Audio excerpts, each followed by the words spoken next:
right, everybody, welcome back to another episode of FloorSeats. I go by the name of Tax. I got my man Zan with the lean here.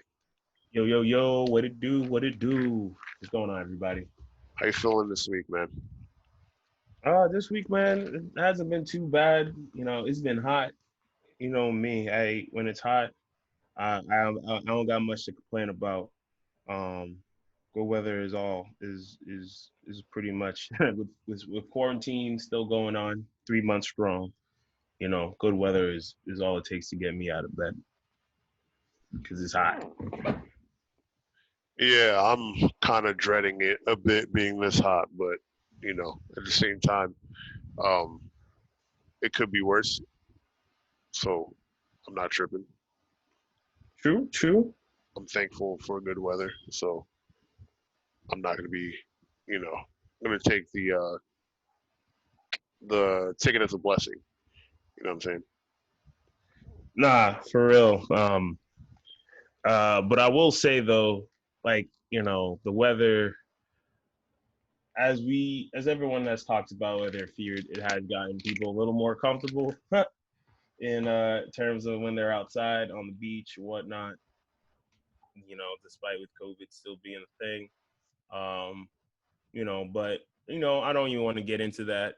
People need time to fucking, just feel good about something. So I'd rather not even get into that. So let people enjoy themselves, Fuck it. I don't know what you got to say to that. You might have, difference in opinion. Honestly, like I'm just kind of tired of this COVID shit. Real talk. It could really do take a back seat. Niggas just need to catch it and get it over with. like I get it that it's a difficult thing and stuff like that, but like I feel like us being in isolation isn't gonna help us get any, you know, Yeah, like immunity or anything built up towards it. I know. Kind of just pushes forward and kind of just getting back to whatever way of life or normalcy that people want or people are looking for, right? Yeah, it's just you know, at some point we have to, figure out a way to face it. And I mean, a lot of people are being hospitalized for it. People are dying from it. I understand. It's just, you know, we've been inside for months. You know what I'm saying? Like some people just have barely left their houses. And, when they say it's safe, even people that might have it like, dormant in them are going to pass it on to people that, haven't been taking care of their health, taking care of you know, their well-being overall, and then another wave is going to happen. I think people just need to be about their daily lives and take care of themselves. And I mean, you may or may not get it, but I think it's just overall like we're not talking about ways to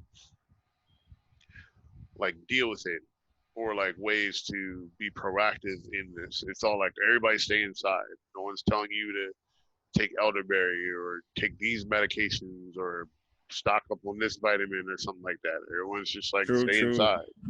So when Yeah, we go back outside, like we're gonna be more susceptible to other stuff. Like the cold is the flu and the cold is gonna come around and we're gonna get clapped because no one's left their houses to get sun to like do stuff like that. You know what I word. mean? And I mean, even I don't want to be that guy, but even just saying for like I don't even want to say, I'm just gonna call it the C virus, the same way like Resident Evil be calling, called the T virus, just because the algorithm and stuff, it really makes things weird for our videos. So we want to avoid that.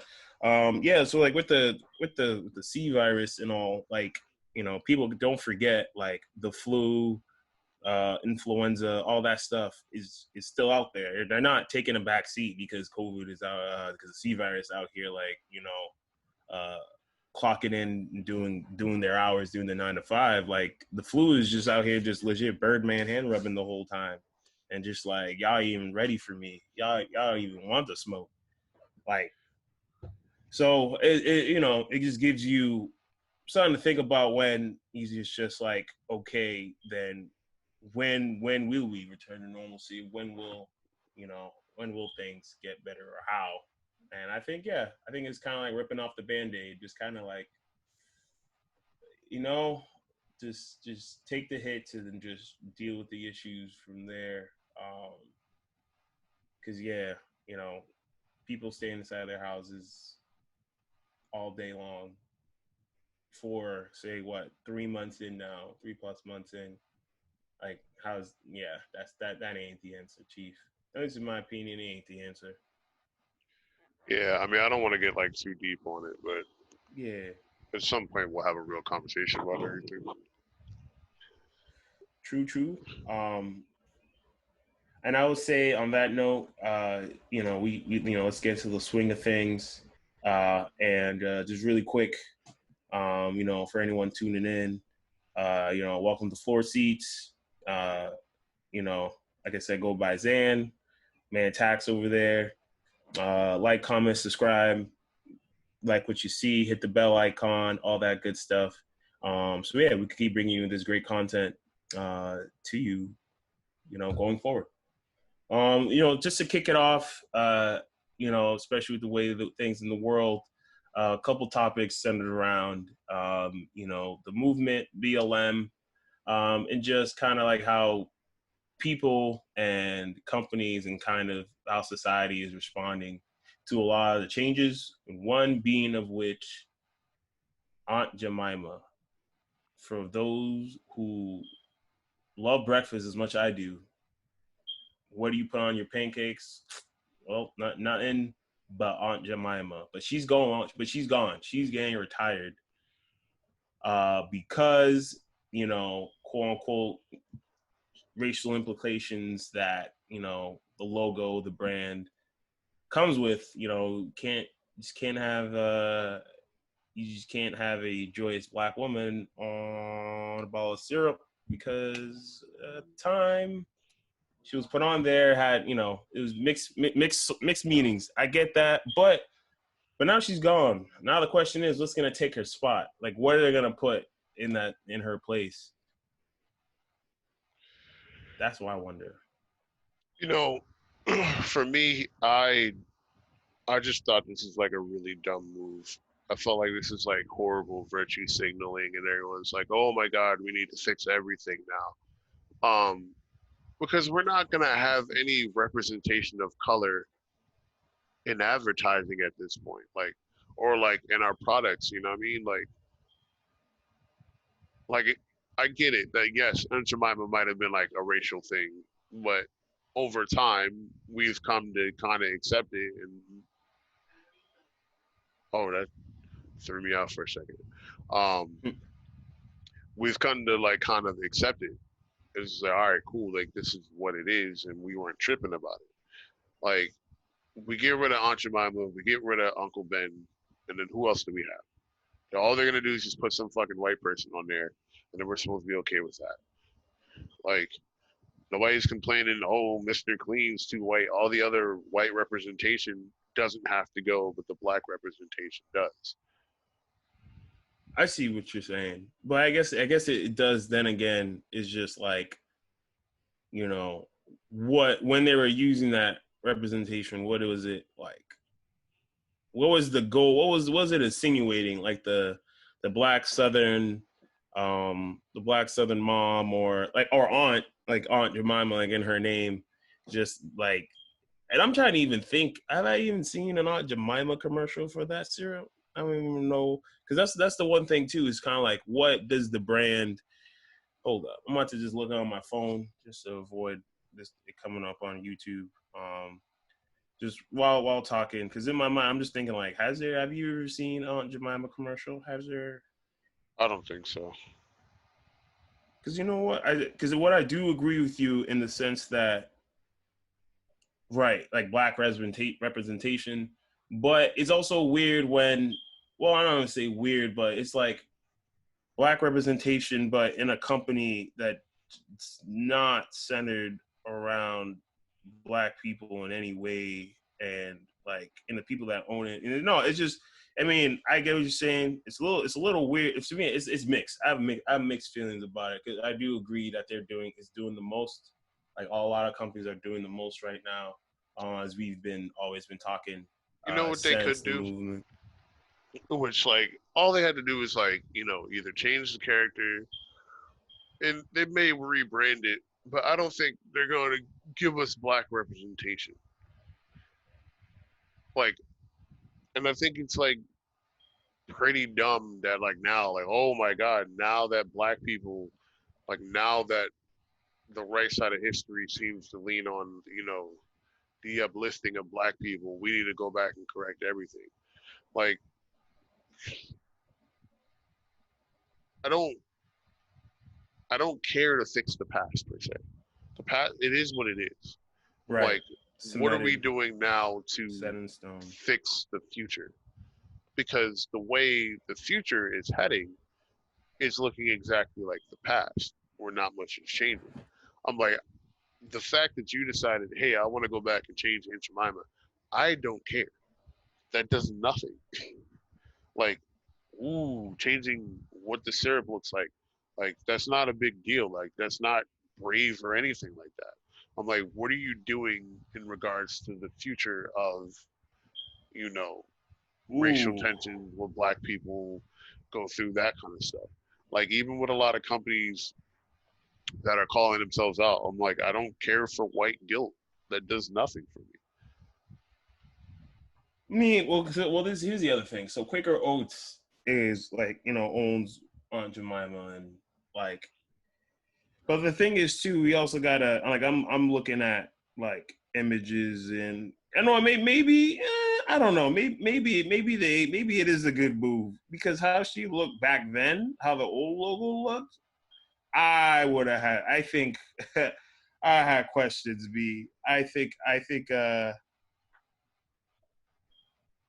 yeah, I mean, I have questions, but I mean, at the same time, it's not solving anything. But I'm not Yeah, gonna give like Quaker Oats a pat on the back for taking down. Like, I'm not gonna praise them for it. I'm I like, mean, so here's the thing. Like, yes, the old one did look bad, but they updated it. And like honestly, like this new logo is something that like I grew up with and I would have recognized like, all right, this is some coon shit. Like if it was the old one, then that would have been some serious coon shit. But like this one is like, okay, like I don't it doesn't bother me. And then they're gonna rebrand it to some dumb shit. And Aunt Jemima's gonna look like the fucking Toucan Sam. Like I don't know. I Like don't even know if she was black. Maybe it's even that thing. It's just like the company itself in words, like, for someone that they're behind, like, uh black brand mascot, I would say just having Aunt Jemima on the brand, but like the company itself, it's just it's like the same. It's like the same when it comes to like the same thing with, like, when it comes to like certain foods, and it's like, like same thing with like Uncle Ben, like, it's like that's what people are saying, like that might follow the same thing, the same path, essentially, because it just gives you, if you when you give it real thought. For me, that's when I was looking at the logo. I'm like, all right, look at the history. It just like, doesn't mean like, oh, they should change it. Like, I'm like, they need to change it, but I'm like, it's one of those things where it's like branding. It's part of branding. Like, using her can appeal to a certain audience, and shoot, maybe they did use that logo to appeal to black people. I'm not saying it's like a bad thing, but the message and the implication, especially from the 1950s, is suspect. And and shoot, I mean, the logo could change, but does it mean like from where it used to be? I would be like, yo, that needs, I would be like, yeah, that needs to change. But that gives you insight into terms of like, what is the company, you know, even though they changed the logo, does the company views itself could change? No, like I think that's like the main argument of it. Just because it changed the logo doesn't put Quaker Oats really. in a greater light, because they could still, you know, harbor.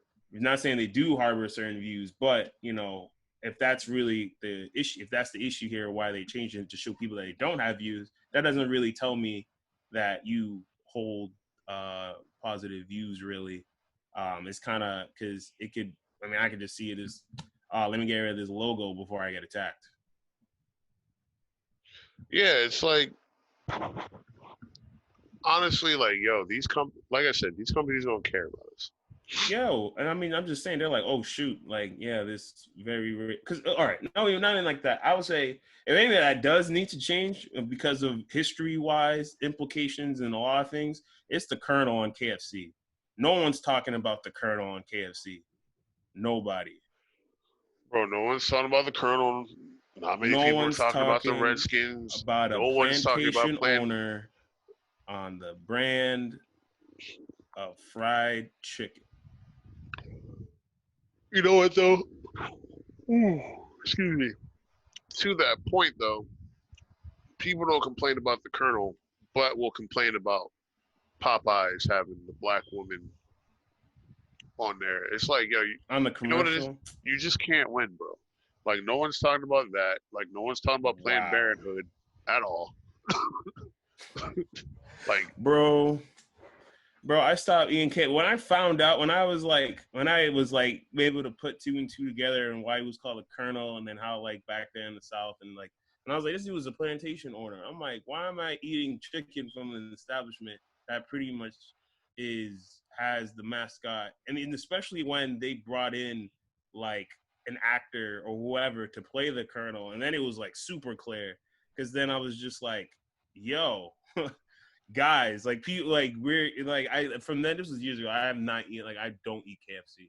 Like it like missed me with that, because I was just like, bro, I'm like, it's a plantation owner running own slave and shit. I'm like, okay, I'm good on the fried chicken out here, but no, to your point, it the same thing. Like you're gonna have a problem with the Popeyes using uh the black woman in their commercials and their advertisements. Okay, you can have a problem with that, but I can't see how the Colonel is could sit right with you. Like, I don't see any problem with that. You know, Colonel's my guy. You know, bro, you just we can't chill, we ball win. up on the weekends, like that type of what?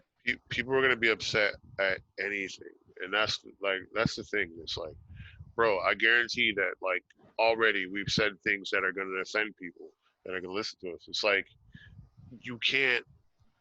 It feels like a suppression of speech. It's like like you can't say anything because someone out there is gonna be like offended if I say, "Hey, I'm a straight black man." And they're like, "Oh, what? You don't like gay people? Like, you have something against gays? Like, are you against trans people?" I'm like, "No." Ooh, Like, and I that's don't what I'm even saying. want to even Like, if open that. My bad. It's just, my, if you hear the argument that resurfaced, no, uh, yeah. So my point in that is that like if someone's looking, especially right now, it's a very emotional time in the country. right. Like if you are looking for something to go wrong, you'll find it. If you're looking for something to fight, you'll find it. Like, and even like to the point of the trans thing, like I do have to send, a rest in peace to Dominique Fells that was murdered in Philly last week. Um, Someone I actually grew up with back when I Oh lived in wow. Pennsylvania. Yeah, so that this is a transgender woman that was murdered. Um, and I don't want to get too much into details. I mean, you guys can Google it if you want to, because it was pretty brutal. But you know, um, this is someone I grew up with. I had no problem with them or their lifestyle. And I don't support violence against anybody, let alone someone that's transgender. And it kind of took me back, especially because I'm still in touch with their family. You know, hearing the news. Um, So I definitely wanted to make sure I got that out before I forgot this episode. Rest in peace, Dominique. Yeah, and I want to just even just add that on top of that. the 19-year-old activist that came out on Twitter about her own, just to throw that in there too for people who may not be aware, who was found dead. Also, along with that 75-year-old woman in Florida, these Alu Watoyan, and she had a nickname as well. It was like Alu. I'm trying to remember. It was like because yeah, Toyin. Toyin was her nickname. Basically, recipes to her, that she sent out tweets about being sexually assaulted around the time when she was in Florida, just looking through someone else who she thought that was trustworthy and whatnot. And yeah, no, I honestly I don't even want to. I don't think I feel I have to get into it. It's look into it yourself. For those out there, definitely want to know. But rest in peace to her as well. Yeah, this is the times we live in. Yeah, it's you gotta, really step back and like it's super hard for a lot of people, and I understand, but like, you know, be upset about the things that are going on. Yes, but at some point we have to not necessarily grow callous to it, but get to a point where we can accept it and look at things logically and move forward through action. And I think right now, because of the sheer rate that, bad news is coming, a lot of people find it difficult to do that. But Yeah, it's the being only quick way we're to gonna it's the only way we're gonna be able to find some kind of change. Like, yes, like, it's cool to be upset. Like, well, maybe not like cool, but like it's okay to be upset. Like, we're yeah. human. These are emotions we feel, but at the end of the day, it's like things get progressively worse if we act without thinking. People are doing like crazy things right now, be off of emotion, and it's very hard because the world's kind of in an emotional state. But we have to, be able to accept the things that are going on around us, and then look for solutions based on that. No, I definitely 1,000% back up what you say because right, it's people right now are thinking with their emotions and not using their emotions to think, and I had to learn, in my time I learned that there's a difference between that, because you can't let your emotions guide your decisions. um, you know they are emotions, yes, they are important how you feel, but you got to understand, when you feel certain things, you got to take a second to kind of step back and process your feelings. Because if you choose to react, because if you just choose to either to act, to speak just on your emotions, you're just reacting, and reacting doesn't necessarily mean that um the real issue at hand is being addressed. Take the second to think that, like, this affected me in such a negative way, or how I feel, why, and what can I do to either get over this feeling, or not you know find myself feeling this way again. And that's where that for people start more people think like that. That's when solutions become the part of the conversation, and like actual like conversations just around solutions, um, more so, because I'm for people's emotions. People, like you said, the world's an emotional state, which is not a bad thing. And I think people do need to get more in tune with their emotions, but that also comes with knowing how to control and kind of look at your emotions like separately. I don't know how to say, like, at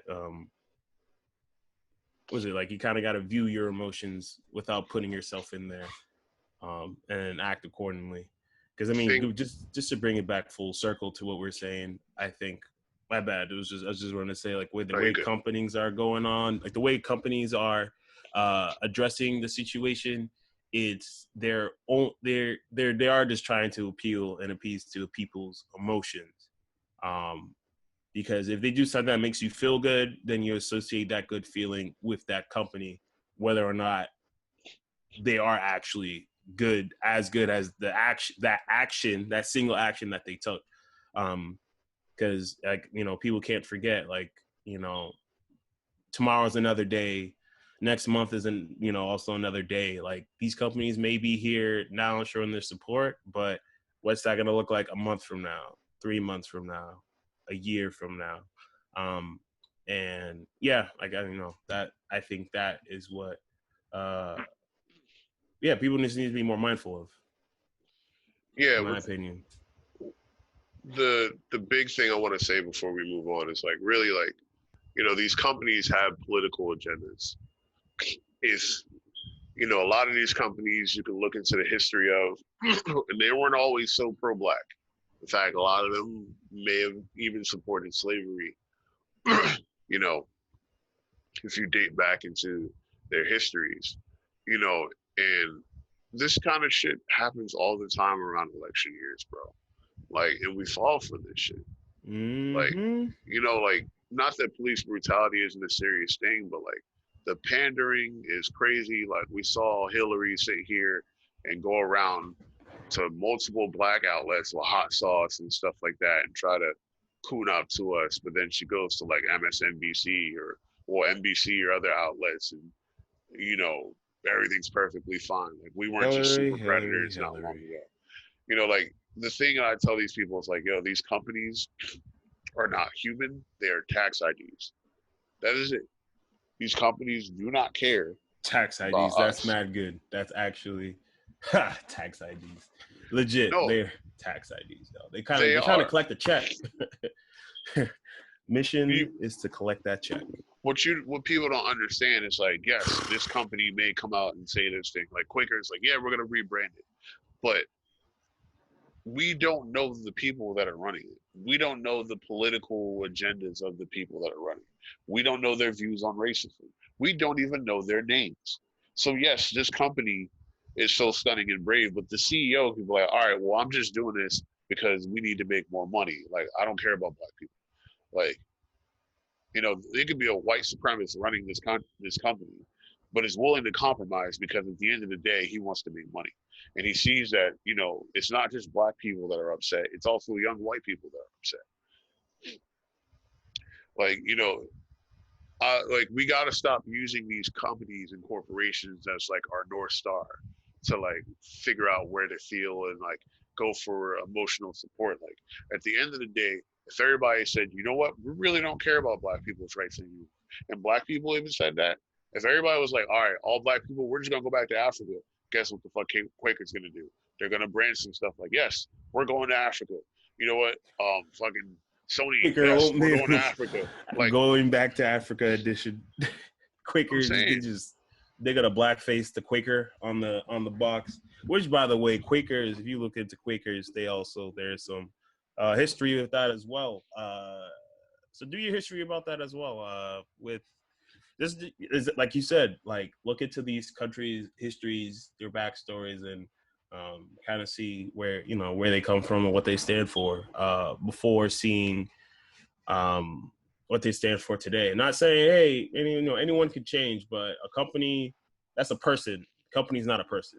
So yeah, if I see, and I don't check Twitter and stuff like that because I I just have a mental fortitude that just doesn't allow me to indulge in like the fuckery of Twitter. But the fuckery like Twitter of if I facts. see like Planned Parenthood coming out talking about Black Lives Matter, I'm a flip. So that's why I don't look at stuff like that. Cause I'm like, y'all niggas have been against black people since inception. Cashing for the strap. If I'm with you, bro. But I'm not. the last point I want to make really quick is in times like this, while being emotional is something that we can't avoid, like we need to use the emotional for things that can really empower people, like emotional empathy and like understanding where people are coming Right. from. Being there for people, understanding, relating to people so we can build each other up so that way we can get to a point where logical actions being made. If all we're gonna do is be emotional and stuff like that, like we're not gonna progress anywhere. This is how things like depression spurs. Like, when you have a support system, this is what helps you battle those conditions because it's like, okay, I'm not in it alone. I'm not the only person that feels this way. And we're looking at ways that we can improve our situation. If we don't do that, we're fucked. Forget it. Yeah, forget all the protesting. If the goal of at the end of all of this is if we can't come together as a people, as a community, as um, just align ourselves in a common goal, whether it is, equality for all, like, the right, just human rights, the right to live and things like that. If we don't come together in that capacity under empathy, nothing will change in the terms of this, like, because at the end of it all, there's still a barrier of communication that is being blocked when empathy isn't in the conversation. And no, yeah, like, just totally agree. Without the empathy, without understanding the person next to you, you really can't build, you really can't create. And that's really what is the goal right now. We really want to just come together as a group to build and to create, for ourselves, by ourselves,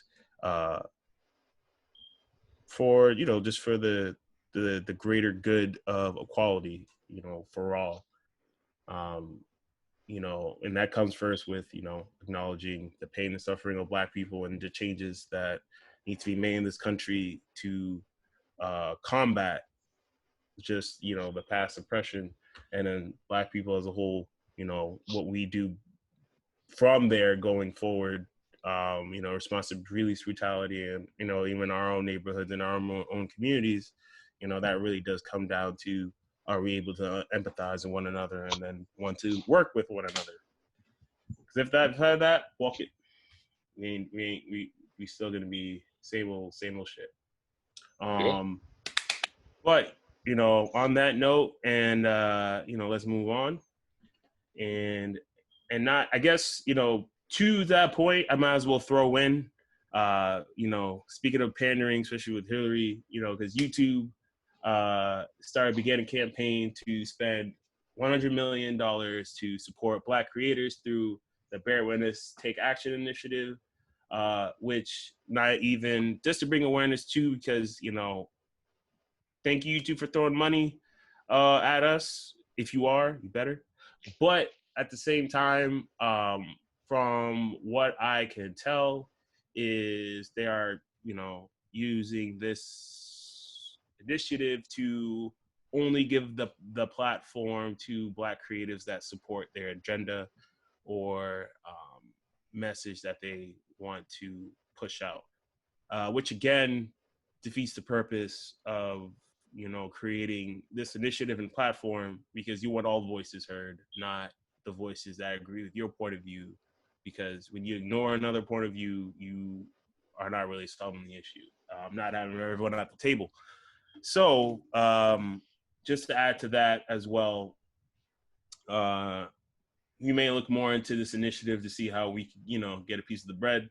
But at the same time, I'm not willing to kind of bend the knee to YouTube. YouTube, if you got that Dracarys, you better use it, because your boy out here ain't bending the knee for that check. Yeah. I guess with that, good time to go into some gaming. Speaking of gaming, once again, tuning in, welcome to FloorSeats. If you can't tell where I'm at, I'm on Resort Island. For those of you, who have fans or have been graced to buy the game Sonic R from the Sega Saturn, but I played it for the PC, Windows 98 and ME. Resort Island, the first stage, also the stage where you hear the track "Can You Feel the Sunshine." I was thinking about doing a deep dive On Sonic R. Sonic in like the Saturn era, especially the music, because there was like one guy that did Sonic 3D Blast on the Saturn, and then also that. The And soundtrack is what the guy who he produced the Sonic R soundtrack. yeah, he also did the Sonic 3D Blast, the Sega Saturn version. Hmm.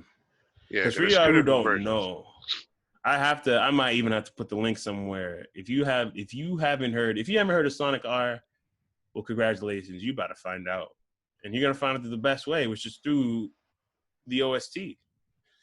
Like the first stage, the first song, "Can You Feel the Sunshine?" Like I might have to post the link in the description or in the comments or something. So I gotta bless y'all out there, dog. If you haven't, you about to feel. I don't even matter where you are. You about to be like some part of the world that is nighttime right now. You put that song on, boy. You look out the window. You're like, wait, is that? You about to be in Miami when that song comes on. I'm just telling y'all. I am just telling y'all. But without further ado, let's get into gaming. Um, Shoot, where do we start? Quick announcements. Uh, there is a new Kingdom Hearts game coming out. Yes, for all you fiends out there, you Kingdom Hearts fiends. But prepare to get fiddled because it's a rhythm game. Yeah, and apparently it's canon, so you got to play it. Basically, there says you better give us you better give us your money. That's what they're saying. So yes, Kingdom Hearts, Melody of Rhythm, and I only speak that way because I only played one Kingdom Heart game, Melody of Memory. Chain of Memories. No, it's Melody of Memory. Is it Melody of Memory? Oh, I Yeah. got Melody of Rhythm. Once I read it was a rhythm game, I was just like, word. But the thing is, I was talking about this actually with after the session we had at Scion's Smash session. The game might actually be kind of flamed because some of the music in Kingdom Hearts that I have heard is fire. Dearly beloved and simple and clean. I will still bump to this day. I may just play those tracks on a friend's copy of the game because I know one of my many Kingdom Hearts friends, fiends, same thing. All the difference is you take out the R, you have the same R. You take out the R, same thing. I'm keeping it to me. I'm not buying this shit. What? No, I already know we weren't buying it. But I'm one of not my playing friends this who shit will, either. I'm just trying to play simple and clean and dearly beloved. If it's not even on there, then miss me with that. If those songs are not even on there, miss me with it. It probably But will, but I'm not. Yeah, I'm not that's watching. it. I'm not buying this shit. I'm not playing this shit. I'm good. That's it. Gonna get my I haven't even Utada played Karu 3, fix. No, like bro. I said, I played one game. I played Chain of Memories. That's not even the best That's, one to play. You should have played 2. and skip one? Yeah, 1 hasn't aged very well. Wow. If you really want to play 1, play it before 2. I mean, there's the pack. There's like the huge Kingdom Hearts, every game in existence, all under one, and it's like what, $50? Yeah, if you're gonna play 1, play it. That has to be the first one you played. But then wait, but I gotta play 1.5 though. Yo, these 1.5 is fractions. just final mix. That's it. Yo, man, these fractions, bro. 1.5 is literally like one final mix, and then like I think Chain of Memories final mix. Bro, RPG out here with fractional sequels. That should have been a flag. I'm like, wait. And they kept, because in that 1.75, or am I confusing it with was it the 65 days or whatever? 358 over 2. 358 over 2. See, yo, what is up with Square Enix trying to teach heads math with Kingdom Hearts titles in their game? I'm good on that. I didn't come here to learn how to do long division or learn differential equations and shit. Like, well, look, you already played Chain of Memories. Pick up a keyblade and so you give gotta worry out about smoke. that. You already played Chain of Memories. You don't gotta worry about that. Kingdom Hearts Final Mix. Uh, they say they modified it a bit to play a bit more like Kingdom Hearts 2, but nah. So play it first if you really want to play it, or just watch it on YouTube and then play it too. I think that's what it wouldn't be. I think I should watch. I don't like why. I like Chain of Memories, but that was also a long time ago. I literally played that off of the physical Game Boy Advance. Like I like Oh well, they have the remaster on there too. they remastered Like Chain of Memories. yeah, there was a version that came out for PS2. Shit, I did not know that. But I don't think off that game alone I'm sold on the entire series. Like I think I should actually do some more like serious, probably like watching to see if I actually really do want to play the series. Because I mean, Just man, that series whatever was you do not play Kingdom Hearts 1. Watch it on YouTube, understand it a bit, and then play 2. 1 is not worth going back to play. wow. It just That's aged deep. really bad. Well, you I heard it hear here, Birth by folks. Sleep is good, but I Yeah, I couldn't heard that finish was it. good. That was when I I was just couldn't tempted get because into it was a finishing it. PSP. It was on PSP, PS Vita. I was tempted to play it. Tempted. Yeah, I just couldn't get myself to finish. Tempted. I think after 2 and just how long it took for shit, I was like, I'm good. But 358 over 2 was bad. 358 over 2 was bad. Yeah, that was bad. Like overall, even like the fiends agreed that it was bad. Other Kingdom Hearts. Conceptually, it was a good idea. It was like, oh shit, you get to play as Organization 13. But it was bad. Jeez. Damn. I Because don't I know how they know got, like, it was just super repetitive.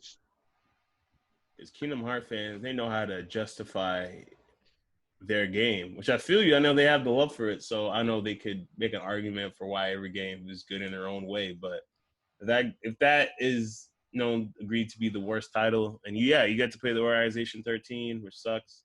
And some of those from the ones I remember from Chain of Memories, they were lit. There were some cool heads in there. Damn. But before getting further in this Kingdom Hearts deep dive, pseudo deep dive, uh, yeah, Kingdom Hearts rhythm game. Look into that, check it out, and going on from there, there's more announcements. New Pokemon Snap announced for the Switch. Since 97, 99 was the last Pokemon Snap that we got.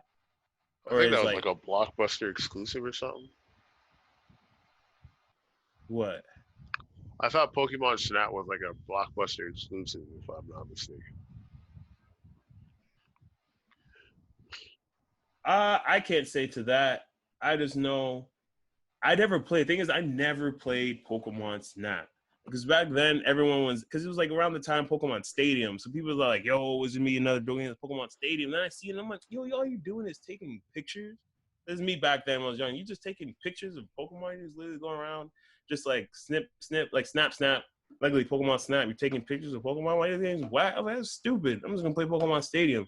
And then like jump 10 years later. And then I'm like talking to heads, and people are like, "Oh my god, Pokemon Snap is amazing! It's amazing!" And I'm like, what? Amazing? You just took?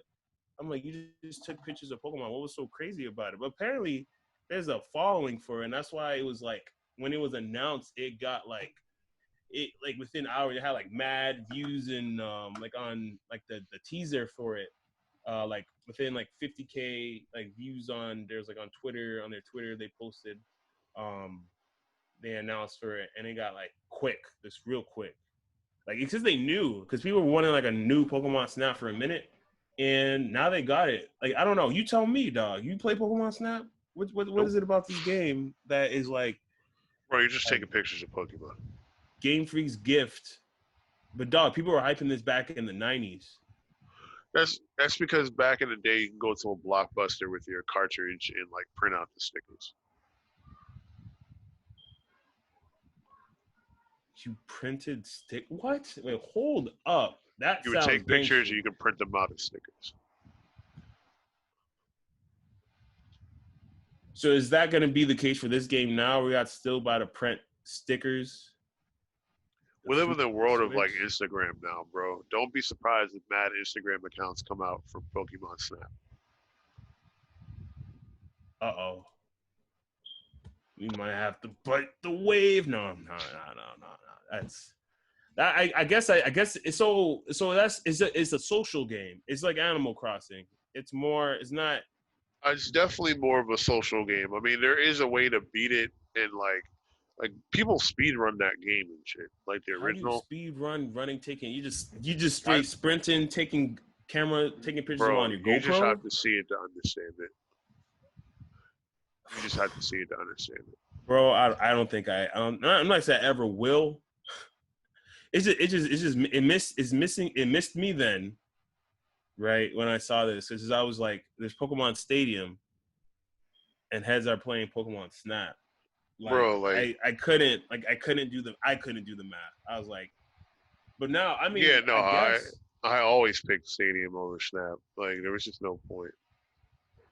But um honestly though, people just go crazy over anything. Like there's like a Pokemon puzzle game. You're making drinks for Pokemon. Like there's or the a mystery Pokemon app. dungeon.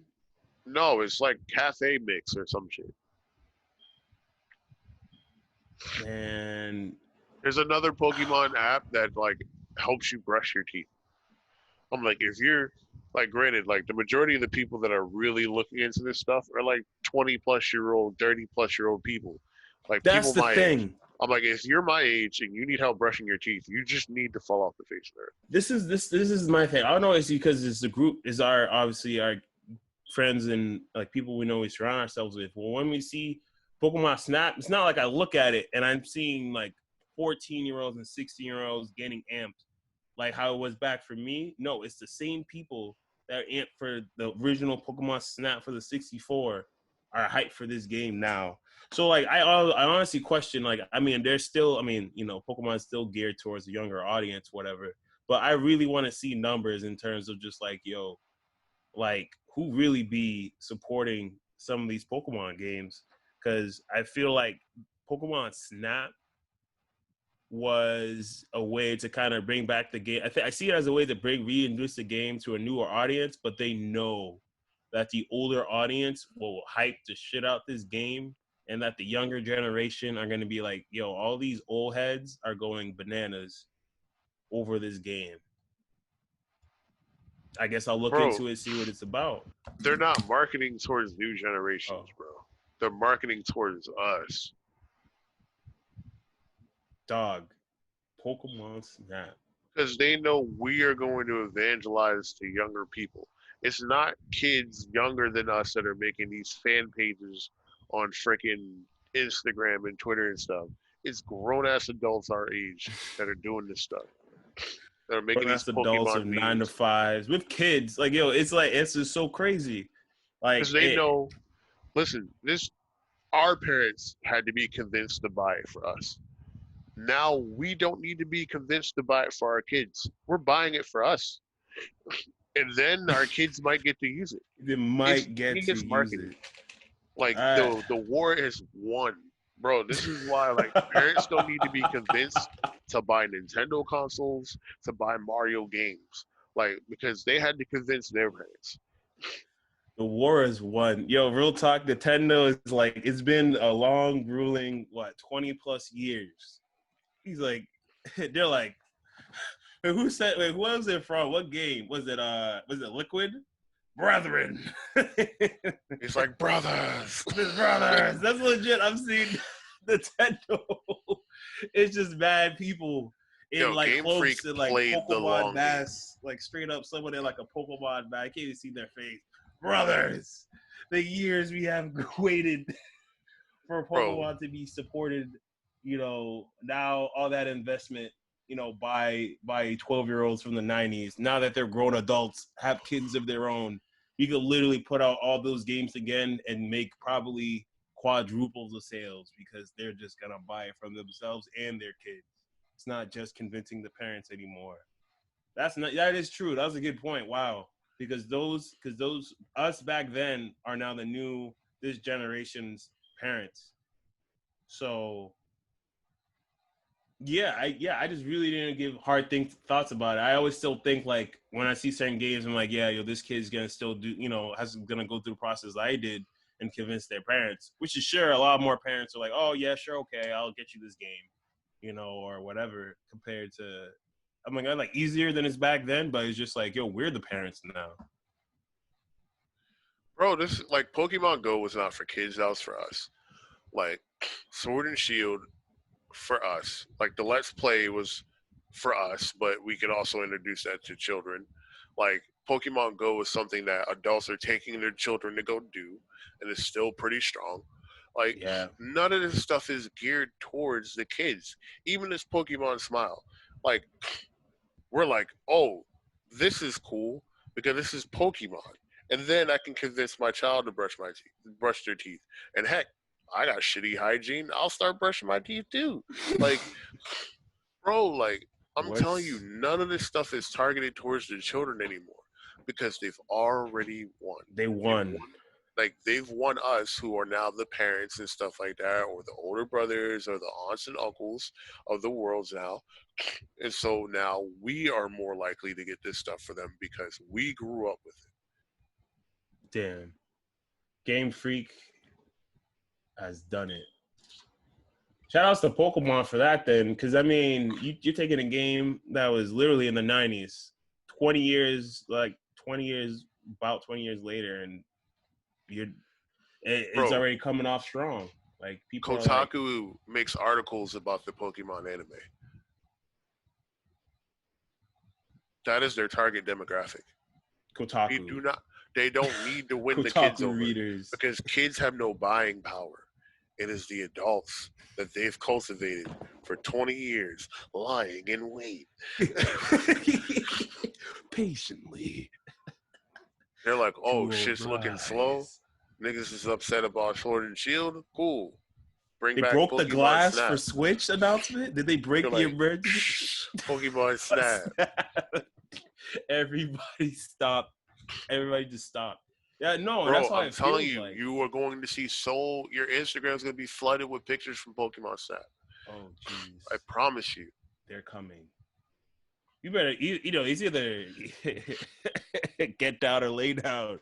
Either join the movement or just be taken out. That's why it feels bro, like, if I cared about the game, I would do that because there's so much traction you can get. Dog, it makes so much sense. The content, I know. Because just with the way the social media, I said this before. I think I was when we were talking about the PS5, and I'm like, I think right now is like the next level, the next stage for gaming is not like gaming. Gaming itself will always like evolve graphics, whatever. But I think social gaming, the social corners of gaming is gonna change. I think it's gonna change. Like it's pretty much Nintendo's the only person really pushing that. No one else is really because Nintendo, I think is going to change as time goes on. Because Nintendo has because now Nintendo is like they're trying to build more community, like with Animal Crossing. I think Animal Crossing, because I think they're just trying to build like different nests of communities through their games. Smash has always been like Smash has solidified itself over the years because once again we're the audience. We're definitely the targets for Smash. Like, excuse me. Oh man, sorry, but like you said, for Pokemon, we're the targets for Smash. So like from there, that there's no work that needs to be done for Smash is what I'm trying to say. But for like everything else, you're just like what other titles can we set in stone so that years later the same thing for Pokemon can happen again for other titles. Like Animal Crossing feels like it's gonna be one in the same way. And I think they're gonna probably build their games like that more so now because now they want to be more comfortable with the internet, having internet on their consoles. Uh, I guess really quick, so we, since we do have other things to cover, another news on top of the Pokemon Snap announcement, which, by the way, there's no release date as of this time. So more on that when they do come out for release date. But it was announced.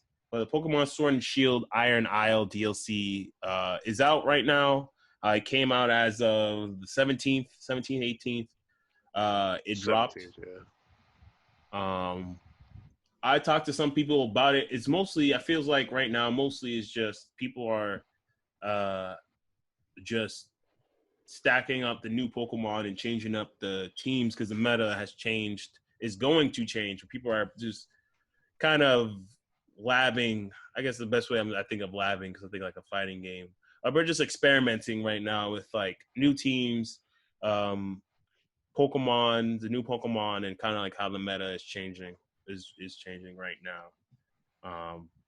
I don't have the DLC because I'm still trying to play through Indivisible and beat that on the Switch. And actually from there, I think I might go to the Mega Man X collection before the Pokemon DLC. I'm still deciding on that, but I haven't gotten it yet.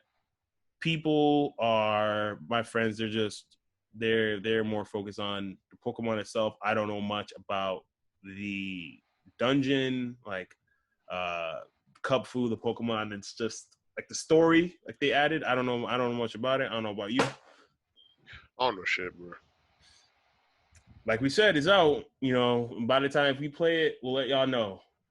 Yeah, that's the Poke news for this episode. Another, what did I say? Another announcement. Just really quick for building off our last episode about the PS5. Because right now there's price leaks that's going around on Amazon. And I peeped on Amazon France that the digital only version, it came up. So the prices were up and then it was taking down like the other day, like this week. But the digital version, supposedly it was going to go for approximately, because it was in euros, approximately 450 for the digital only and around 565 for the regular. And then not only that, they also had a date like November, like it was like dated for November, like November 20th, something like that, like a week before Black Friday. So it was like a peak holiday season shopping. Is supposedly the PS5 will be coming out this year.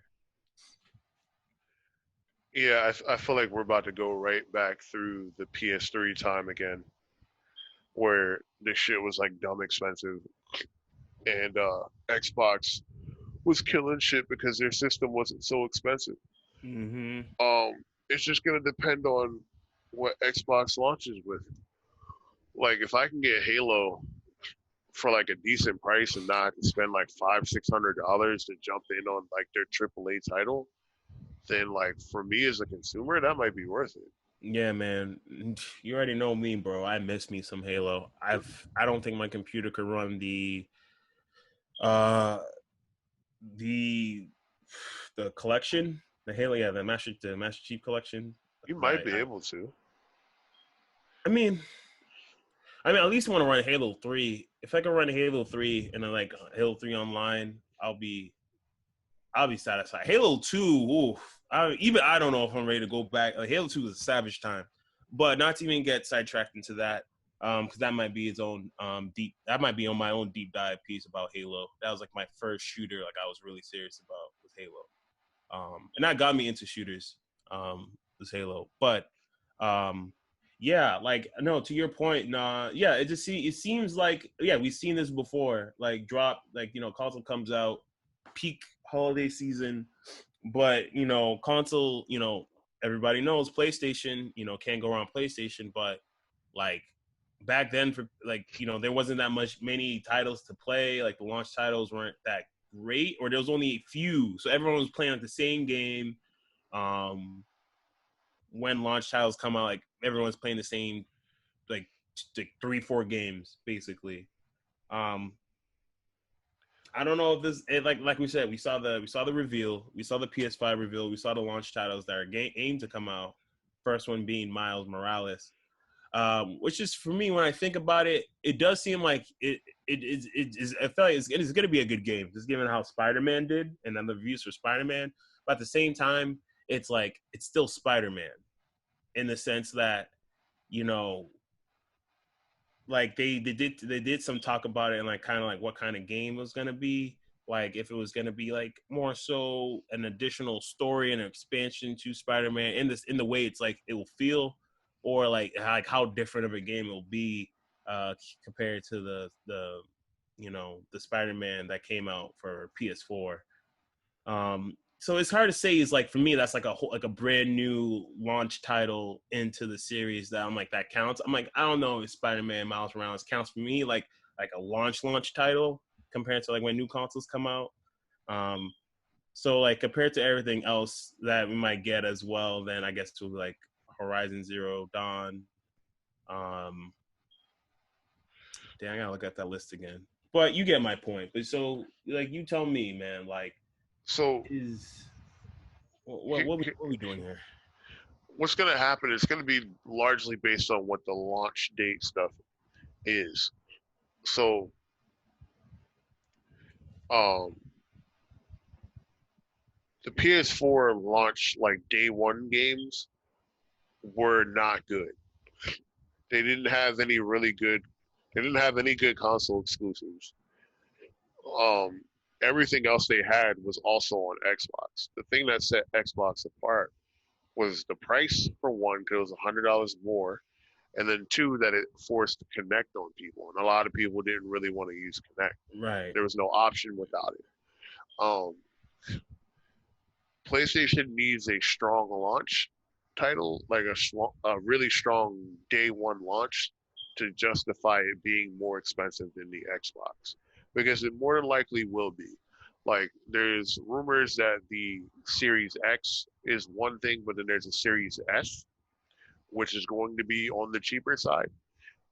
And as a consumer, if history repeats itself again, where Sony doesn't have a strong launch window, shut up, Siri, I didn't talk to you.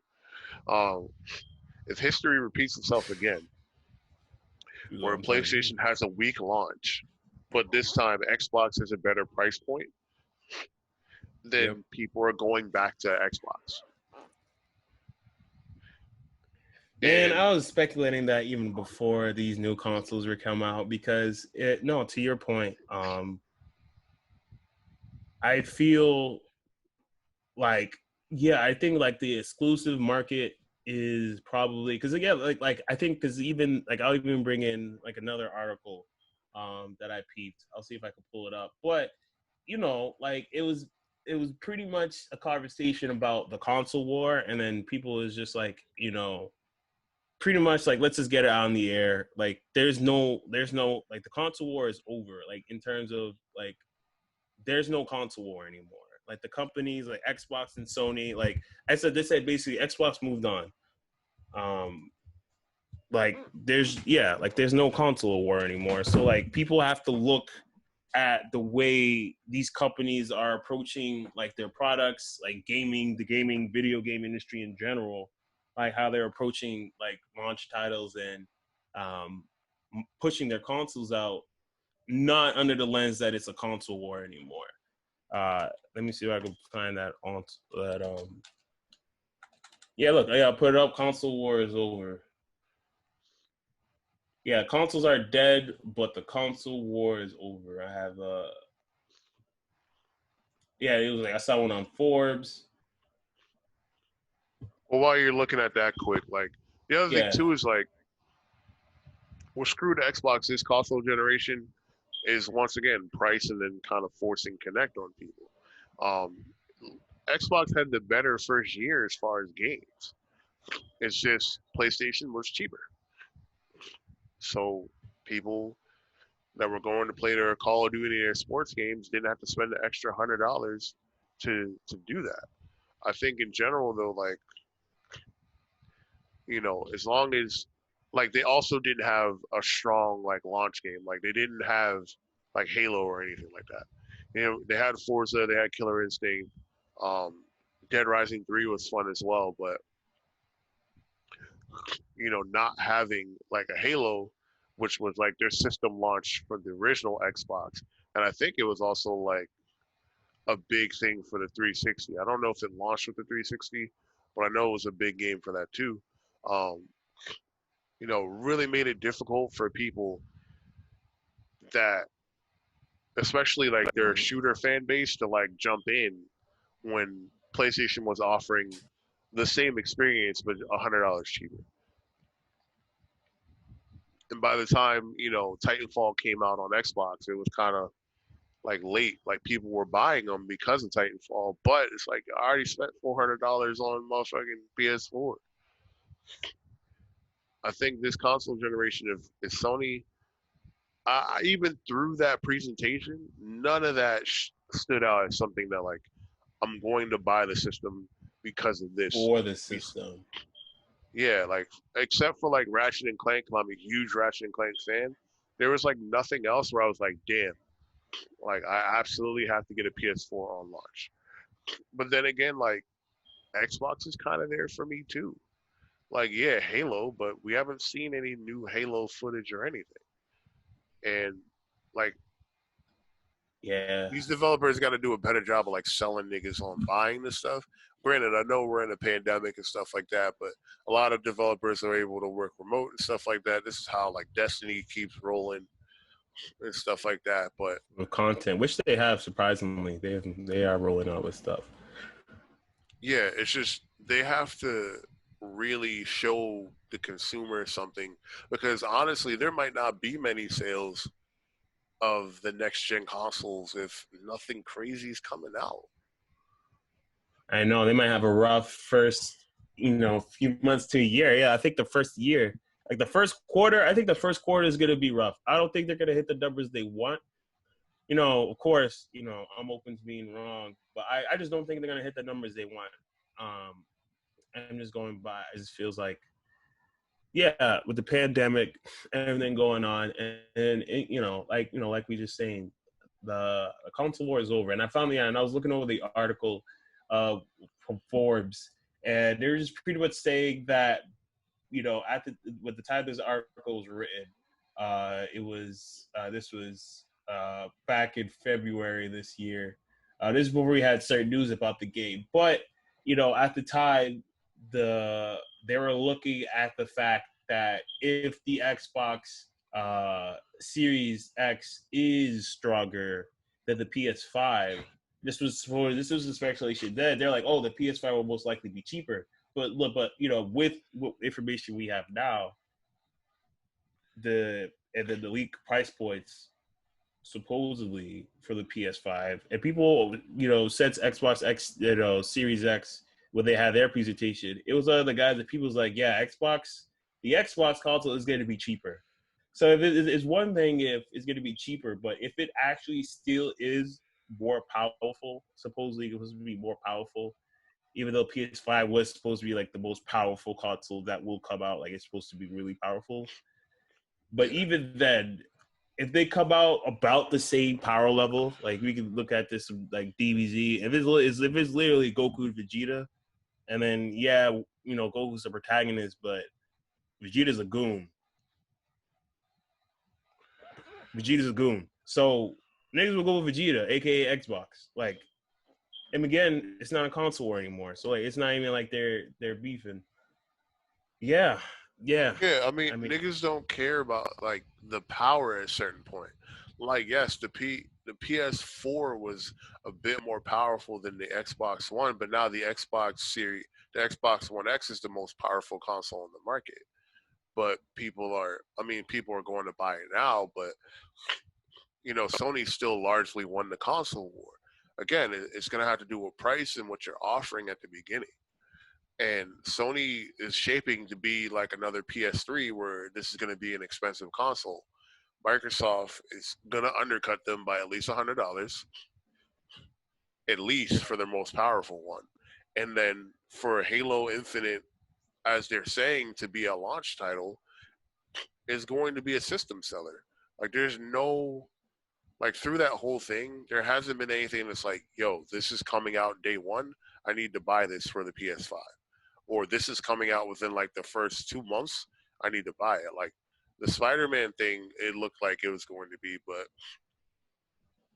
aside from that, like what else? Like we don't have dates on other stuff. Like we might get the Sackboy and then the Playroom stuff, which looks pretty cool, but I don't think I'd buy a PS5 just for that. Yeah. Meanwhile, like if I'm an Xbox person, like Halo's enough. Halo's Halo enough. has Halo has the story component and the multiplayer, which is going to last me for months on end, if not years, as long because Microsoft's going to have that support. It's gonna have the support, and even for Cyberpunk, Cyberpunk 2077, when Xbox One is gonna automatically convert to the Xbox Series X versions for free, like that was stated before. So even for that game, because even that game is probably is out of titles, like that's one of the biggest titles, AAA titles coming into the next gen series. Mid between the end of this current gen and then going into the next gen. And Xbox is already prepared to, with the marketing for that. Because even in this article, even just to round off before we could get to the main topic for gaming real quick. Like in the article, it mentioned that I want to say this dude's name for Xbox. One of the spokesmen for Xbox Phil Spencer, the chief. He claimed, this was at the time, that he's like Sony and Nintendo is not the rivals they're going up against. It's like their rivals are honestly Google and Amazon. I mean, at the time this article was written, I think just because of the amount of resources, the money that they have, that if they do step foot into the gaming world, yeah, it may be rocky at first. They're gonna honestly not know what they're doing, but as time goes on, if they really put the right people in leadership, put the right, with enough money, hey, just throw enough money at it, something will stick. Of course, the right people leading the way, like they can very quickly catch up in the console. In terms of console, whether it's the Stadia, the Stadia right now is, Garbo, this is real, but the Stadia 2 might be completely different, and so I see why, like the bigger picture is like the fact is the console war is not down to like Sony, Nintendo, and Xbox anymore. Now it's like there's other competitors that may step in. Heck, there was even something I heard about KFC. There's a KFC console, speaking of which, like there's a KFC console, gaming console. So, bro, I don't know. I troll or not. It's just that the idea of just like other companies and other people having consoles. Remember, Soldier Boy had a console. The story, the details aside, he technically had a console. No, he didn't. He just dropped shit like bootleg Chinese consoles. Oh, you're like name on it. You got the reverb auto tune going on right now. Hold on. All right, T-Pain, take your time, B. All right, yo. Word, yeah, you good now? You good? No, he didn't even have a console. He just slapped his name over some bootleg Chinese consoles and called it a day. What do you think? What do you think? Google and Amazon what are they gonna really do? No, I'm not gonna say they're gonna slap the name on the Chinese console, but they're gonna have like a team of people that would be like, "Yo, come up with a console that we want to compete." And then Jeff Bezos is gonna be like, "Word," he's just gonna sign his name, and that's not the same. Come on, we know better than that. That's not the same. Yo, but all right, fine, but I downloaded it. I still need to play it. But Crucible was like the third-person shooter Amazon came out with, their full title game. And like I looked at some reviews and it seemed pretty mixed. So I wanna give it my own shot because they're also gonna drop an MMO soon. And then people are really are even more skeptical about the MMO than with Crucible, because they said Crucible's launch really wasn't that good. If you even compare it to Valorant, to Riot shooter at the time. But let's close it off here for regarding the PS5 price leak. and let's quickly just kind of get into the last two main topics for the show. You know, and just really kick once again, like, comment, subscribe if you like what you see. We appreciate y'all who take your time to view our content, and I hope you are here for the here to stay for the long time. I had to stretch there real quick, but yes. So for those who know or don't know, me and Tax, our backgrounds in gaming is a variety, but heavily or strongly in fighting games and the such, and of course Sonic, Mega Man and such, but fighting games. So we like to bring in news regarding the FGC that we see fit to things we should give topics to discuss about, and one being of which, because I want to talk about this approaching the right way, and not focus more on other details than certain details than others. But we said this in another episode about Mike Z making a comment in terms of like a George Floyd joke that was very in poor taste. And he went out of his way to say, oh, then they're like, oh, I have, I know black friends have black friends, whatever. And this was the type of joke I was trying to make. And then he continued to double back and say, you know what, I apologize, for what I said. And following that incident, he did a donation drive, or he took from the Skullgirls mobile game, took the proceeds over a certain period of time to make a donation to Black Lives Matter. He made a $38,000, rounded up around there, a donation to Black Lives Matter and the movement. And still, there are still people at FGC is like, yeah, that's cool, but what you said still doesn't excuse you from like that, where you're at, like that doesn't really excuse or make up for what you did. That needs to be kind of addressed. So like, so people on the same page, and just kind of going from there. Now we have F Champ, who is known to be the notorious heel of the FGC, especially big in the Marvel 3 days. He comes out, makes a tweet, also similar to what Mike Z did from Lab Zero and Skullgirls creator. Something about watermelon, all watermelon lives matter. Really dumb joke. Really just, FGM being dumb, going on Twitter, just I say just getting attention. And pretty much this gets fuels the on Twitter, the cancel culture train, or the ban train, I guess in this case for the FGC, because similar to what we saw with LTG and Ceroblast, in this order, FJ makes the comments, people blow him up, people are already calling him out pre-apology, don't think you can make an apology and things will go better.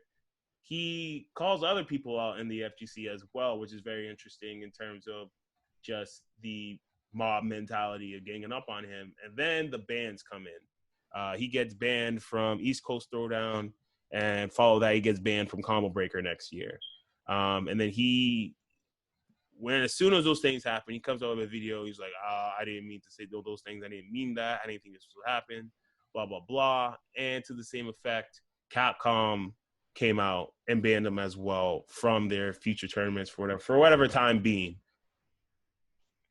Which, by the way, cool, whatever, that was done. But at the same time, Mike Z, his game Skullgirls is an Evo.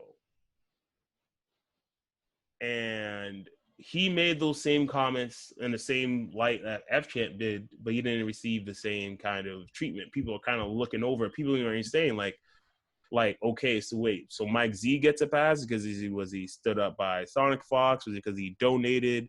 And like, even people are still feel some type of way, still do, about it all. And I think where we want to just kind of focus the conversation on, like me and Tax, before we even, hit record, we brushed on it, and I think it's the fact that the pandering and the cancel culture and the FGC just needs to stop. I think, all parts of the conversation aside, Were the things that they said in question, wrong and out of line? Yes. Um, do I agree with those views or whatever that they said? No, of course not. No one does, and it's not for the betterment of the community. But this type of mob mentality of jumping on one person for something they said, especially I know on Twitter, outside of a tournament, whatever, leads those type of actions. But not only did they lead these type of actions that may, we could question are fair or not, but then it also goes down the line of, well, then who are on the receiving end of these actions?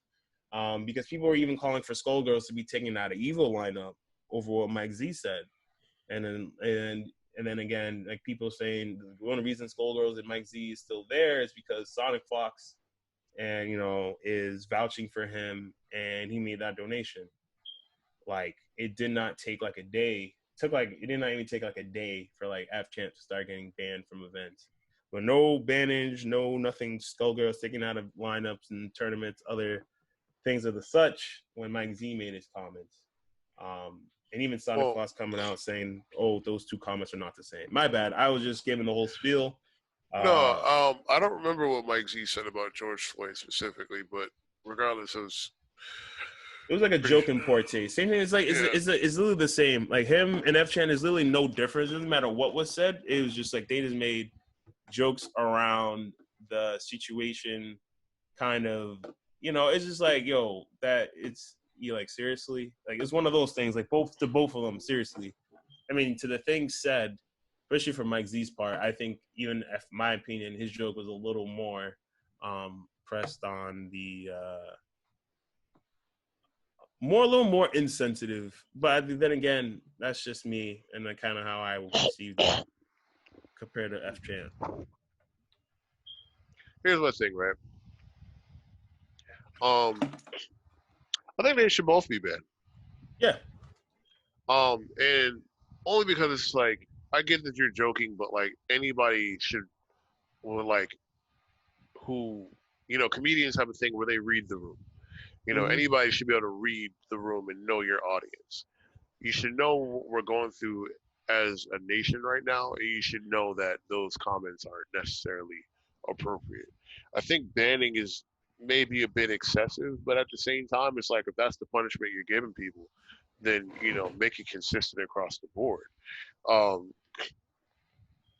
you know, the problem with it is that you know there's no real stopping people from this kind of mob mentality. Like it is kind of where it is, and it's kind of out of hand already. They banned LCG for what he said, and then they found out that Ceroblast was shooting the N word recklessly. They banned Ceroblast too. They're like, do I think what F Champ said was like super damning? No, I'm like, this is his role. He's supposed to stir shit up. That's the kind of person he is. Like, this is what wrestling does, and it's entertainment. I think the comment was stupid. I think it was completely in poor taste, and I think of the punishment they're giving people for saying stuff like that is banning, then yes, he deserves it. I feel like it's a bit harsh, but at the same time, I don't think Mike Z should be exempt either. Like, granted, Skullgirls is in Evo for the first time and probably the last time. So like, it's like cool. You got an Evo. You put Sonic Fox in the game, and I'm not really sure why.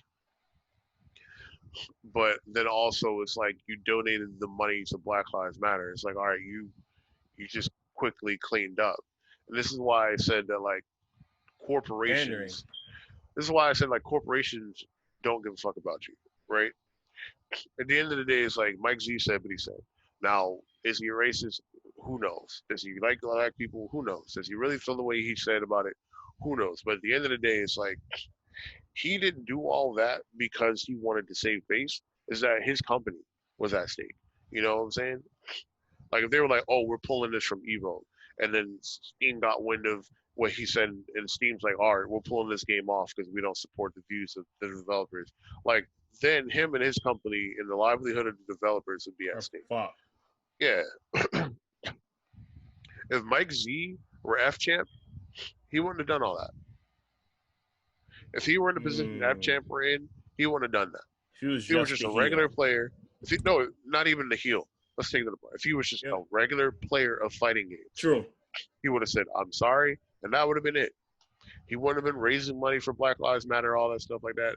Like at the end of the day, like that was kind of pandering and stuff like that. And this is where I get into like the white guilt shit. Like I hate that shit. It's like, oh, I'm horrible because I'm white, or like, like no, you're wrong because of what the fuck you said.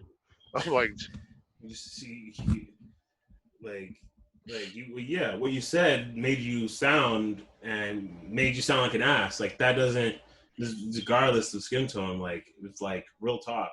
Like we are not. Well, listen, like we will call anyone if they sound like an ass. Black, white, red, blue, green, doesn't matter. Transparent. We don't care. yeah, Like I think Sonic Fox is a little jaded. He might not like F Champ because of other stuff F Champ might have said, and has a better relationship with Mike Z than he does F Champ. But at the end of the day, insensitive comments are insensitive comments. Like poorly timed insensitive comments are poorly timed insensitive comments. And if this is what we do to people who do stuff like that, then we need to be consistent across the board. I don't care if he puts you in the game as an NPC.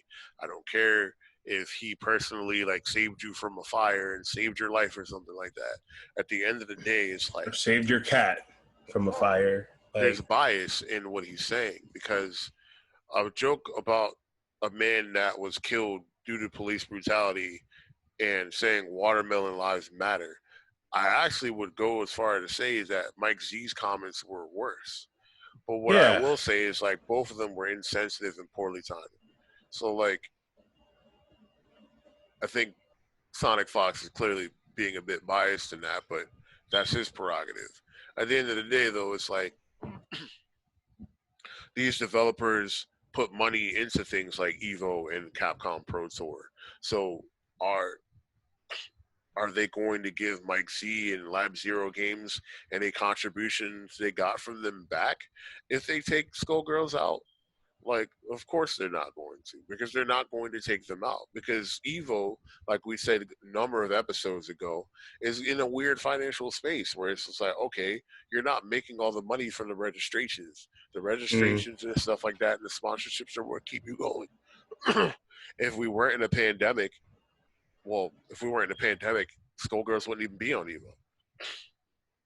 right. No, yeah. If Evo was going to be live, if Evo was going to be as it was in Vegas for the weekend, there wouldn't be Skullgirls in Evo. There wouldn't be them fighting herds in Evo. Even still say Killer Instinct.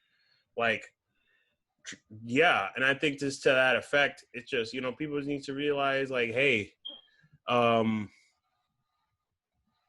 like we get it. It's just, it's a weird time. Everyone, in the world, and I think what's really important is like these, like, for communities like the FGC and stuff to kind of be more solidified in the way they like in the way they want to proceed going forward, as a community, for the game, for the betterment of the community, FGC as a whole. It's just like, it's not a good look when you see favoritism, because it is favorite. It's like, in the end of the day, it's favoritism.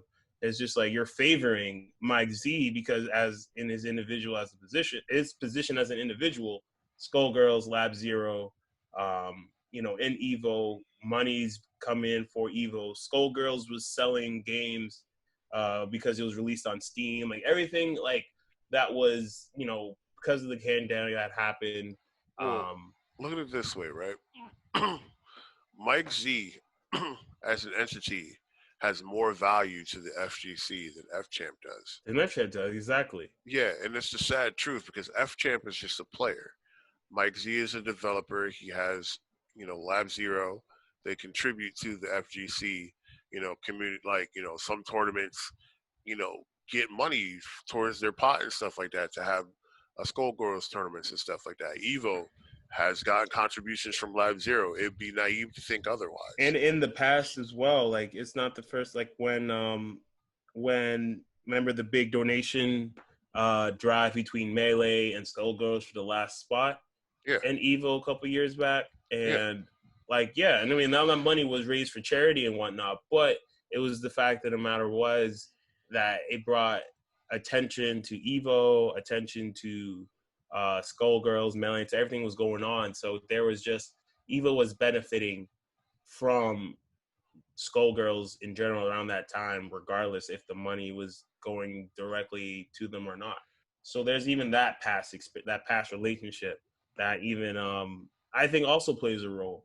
So like we said, I think with in regards to this situation, um, I personally think the FGC needs to kind of the cancel culture needs to stop coming after players when you're not coming after every player. Needs to stop like these targeted witch hunts. Um, you know, just needs to stop.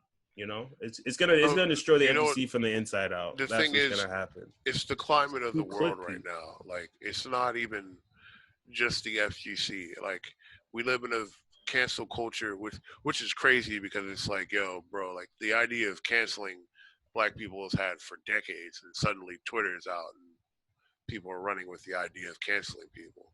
But cancel culture and censorship are going hand in hand, and don't be surprised if a lot of our prominent figures that we enjoy start getting canceled for one reason or another. Like, we may not have the yipes of the world in the FGC because of cancel culture stuff, but yipes might be able to benefit from people just genuinely liking him, rather where Champ, again, what he said was stupid, but they're of the similar ilk of like the urban kind of trash talking, that kind of stuff.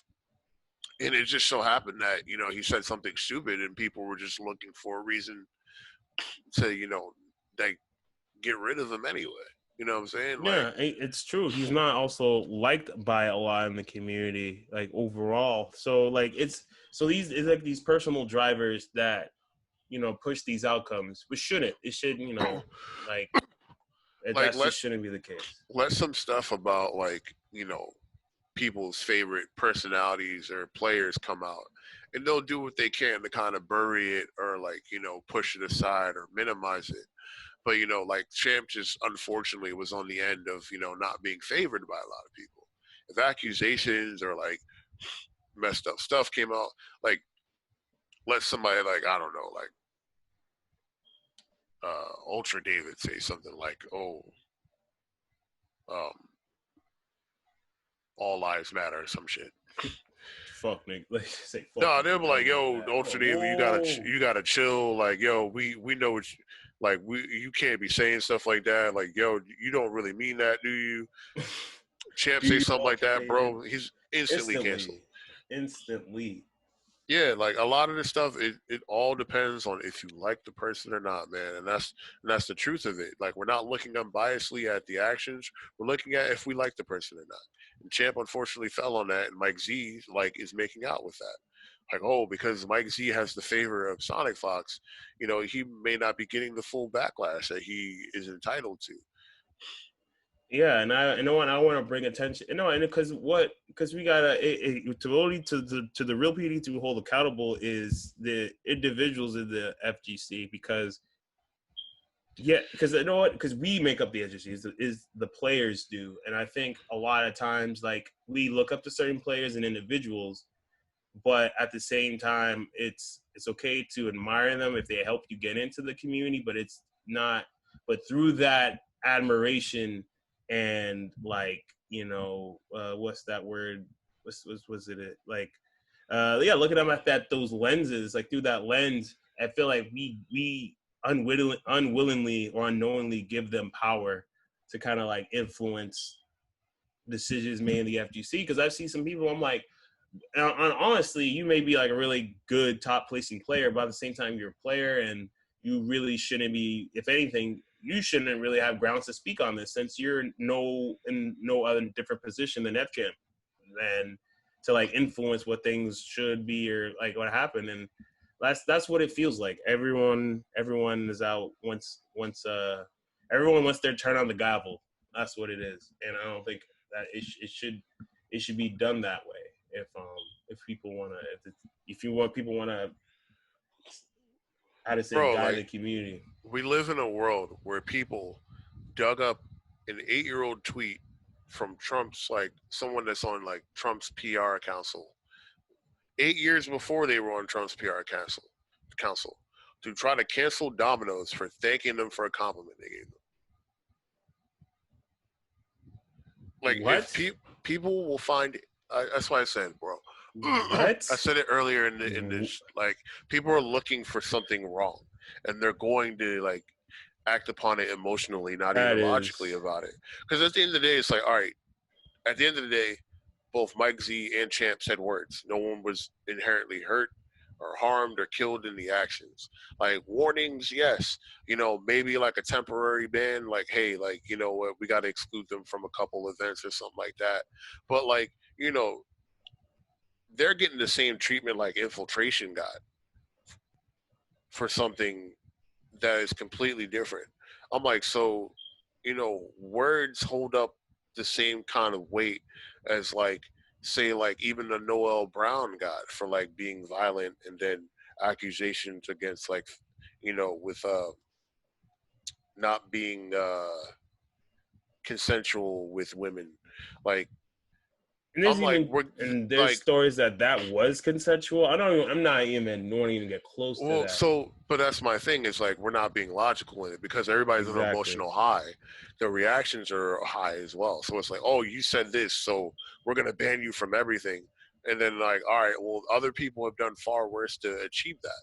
So I'm like, I don't think it's very fair of the punishment. But if this is the punishment you're giving everybody, then you need to be consistent across the board. Yeah, and I just don't like how like these events unfold, and then Capcom just comes out of the cut and is being like, it just hands you they do the like they just hand Again, you these the L. corporations don't care about you. They just want to be on the right side of stuff. Like, bro, So if they stupid. think that you want F Champ banned, then they're gonna ban F Champ because they want your money. And if it means they gotta, like, if it means sacrificing F Champ, then guess what? The bottom His line ass means is more going than to F the Champ. graveyard. Exactly. Like, Shit. they don't care about you as a person. They just care, oh, well, you guys are upset about this. Do we think this is going to stop you from buying our products? Then we're going to get this out of the way. This is another Aunt Jesus. Jemima. This is another Aunt Jemima. Oh well, with that sums up that scenario around F Champ, Mike Z, and the whole Twitter debacle. Let us know what you think of, and let us know what you think and how the whole situation was handled. The way Twitter now is just playing roles in, like, how social media is playing roles in people's lives, like just through less than 160 characters, 160 characters or less. This man is now opted out of participating in events for the next year or next year going forward. And from what else events, I don't know. But let us know what you think. And if you think the cancel culture is whack. News with that. So like I was saying, with that, let's get into some music real quick to round off the rest of this episode. And for the music today, we only got one topic, but right now it's pretty much what's on everybody's minds and everyone's just talking about it. And it's the J. Cole and No Name, quote unquote, beef, which I don't even like the term. I just think they're just trying to have a conversation in an interesting way. But just to get into it, it's about tweets that No Name put out. For those who know, No Name is an artist, rapper, female rapper on the Dream. She's on the Dreamville label. Because isn't that right?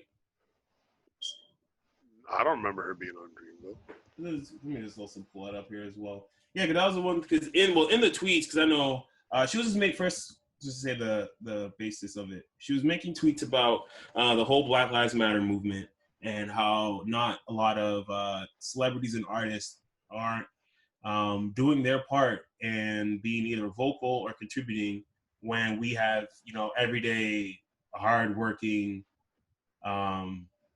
every day, your typical 9 to 5 uh, people from the Black community in general who are putting their time and money, um, while though. millionaires and billionaires of the Black community sit and do nothing or say nothing and not contribute.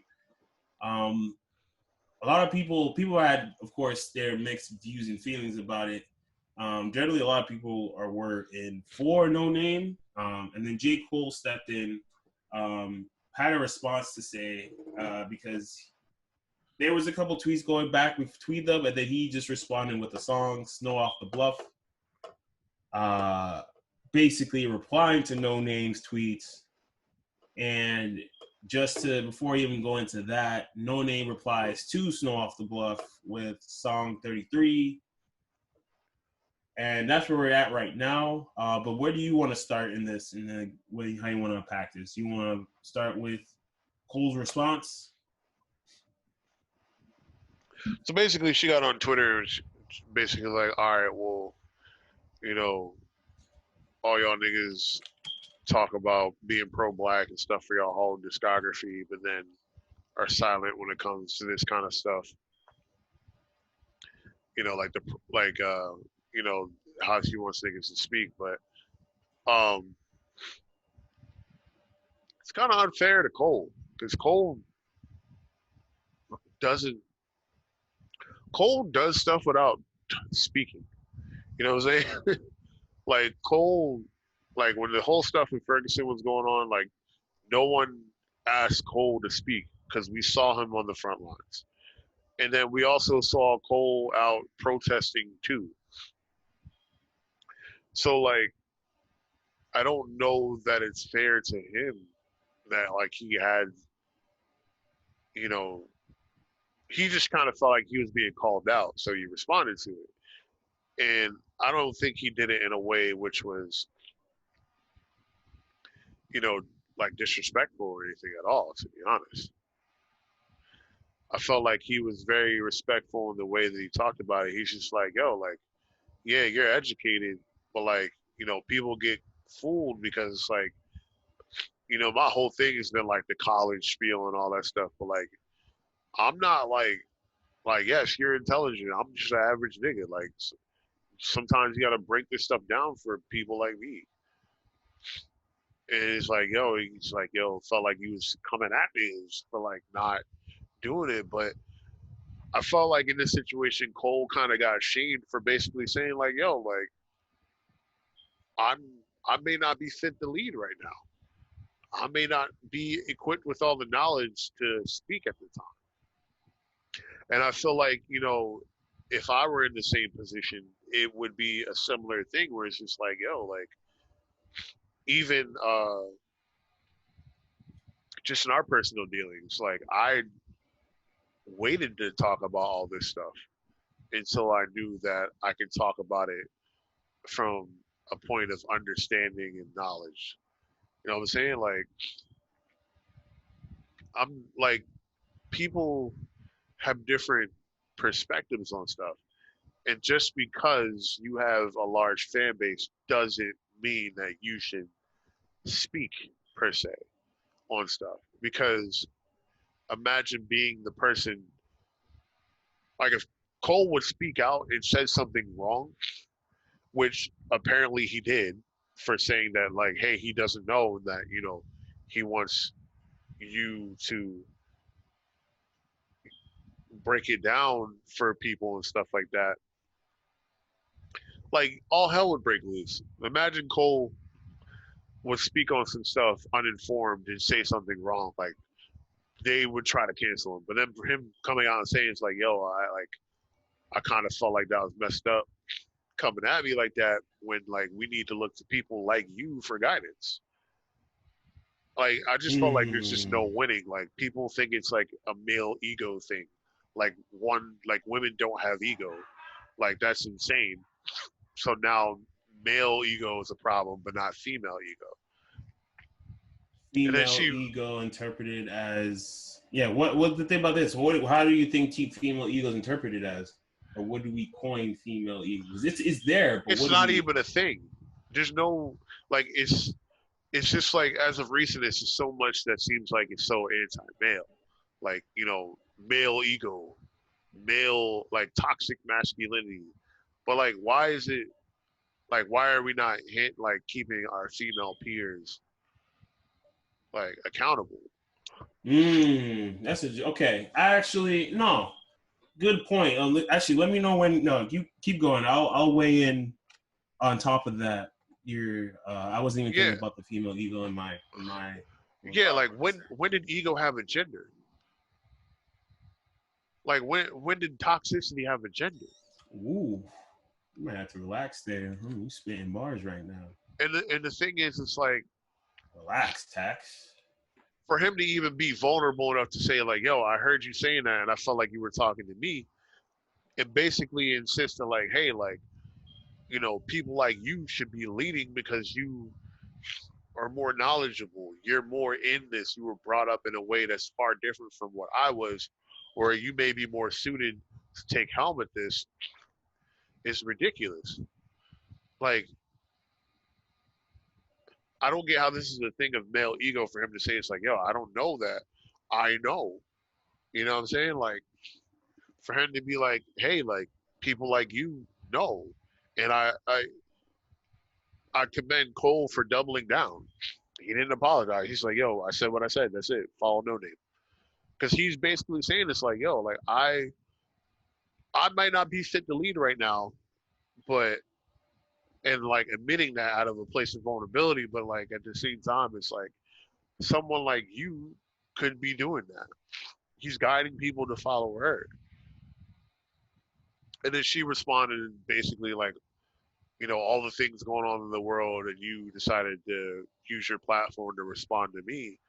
But I'm like, if anything, like he brought an awareness to you that has never been there before. Like the majority of the people that are looking into you now have never heard of you. And this is exactly what you needed. You need Yup, somebody like Cole to say, hey, you know what? I'm not fit to lead, but this is someone that is. yup. I straight off of that point, the way I see it, because I was talking about this with my sister in length, and I do see like just from No Name, like I've heard some like tracks from her in the past, like from but this was back when she was just this was like on SoundCloud, like when I listened to a lot of SoundCloud, she just randomly came up. Um, so she's talented. She's talented. One, because this I don't think she would be getting the attention. She's not just some for people who don't know her. She's not just some random nobody, but like coming out of the blue. Maybe to you, but if you look into your music, you'll see like, oh no, like she's a talented young um, black woman who especially is also is seen as like an activist in terms of the plight of the black just black people in the community, especially now. And just to go off of that, um, what I don't think what she didn't say anything wrong in her tweet, and I think that is I think Cole because like Cole made that clear. I think that's clear. I think a lot of people can agree. There's nothing wrong that she said it, and I think in Cole like why he came out with Snow Off the Bluff when I was talking to my sister, I was like, "There's like I think the reason he responded with a song was that he was able to express himself way better than he could in a 160 character or less tweet. Like Yeah. it was just like one, you were able to get his tone, you get to hear him, you get to hear his words, not just read it. You get to hear the emotion. And basically, it's harder to misinterpret what he's saying when you literally hear what he's saying. When you read it, their tone and all that stuff comes into play. But when you hear him, you hear him.